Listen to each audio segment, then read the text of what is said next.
The herd. The system sets us all up to be the same, learn the same, and ultimately compete at the same levels. Until now, have you questioned the things you believe to be true? Probably not. You didn't know to question it. When you're in the herd, you're not trained to question. You're conditioned to stay the same, to stay where you are.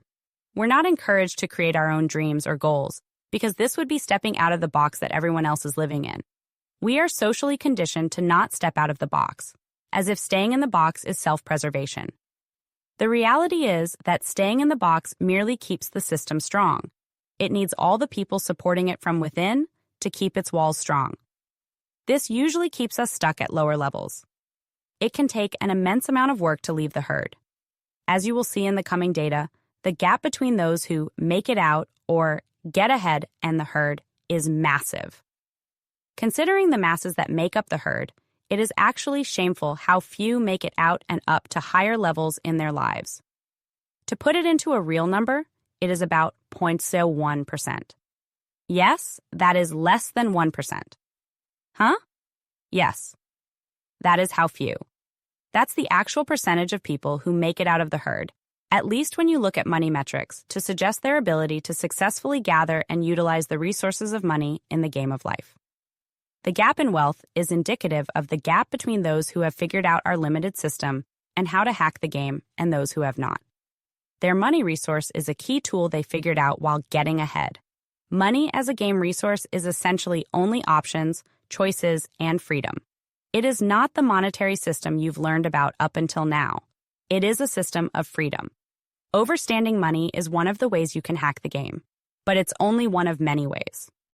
Hack the game is a term used by individuals who believe that much of society operates within a matrix, a structured system where the majority are working just to earn their right to live.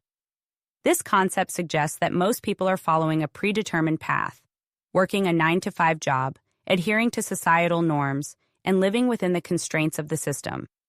However, those who hack the game are the ones who manage to overstand and manipulate this system to their advantage, often achieving financial freedom and living life on their own terms, thereby effectively living outside of this matrix. Although we will talk about success and some financial goals will be touched on in School of Soul, money is not the goal here. Freedom is the ultimate goal of School of Soul. There are many ways you can get it. The key point is that the gap is so large because only the people at the top have been freed from the system's constraints. And they surely had to work hard to achieve that. If the system were set up for our success, wouldn't the majority of people, instead of just a rare few, move up that ladder? Stats that show less than a 1% success rate is not a system that is set up for success. You now have the opportunity to wake up to the knowledge that there is a system in place that is not operating to your advantage. Once you understand the system and how to break out of it, you can free yourself from it.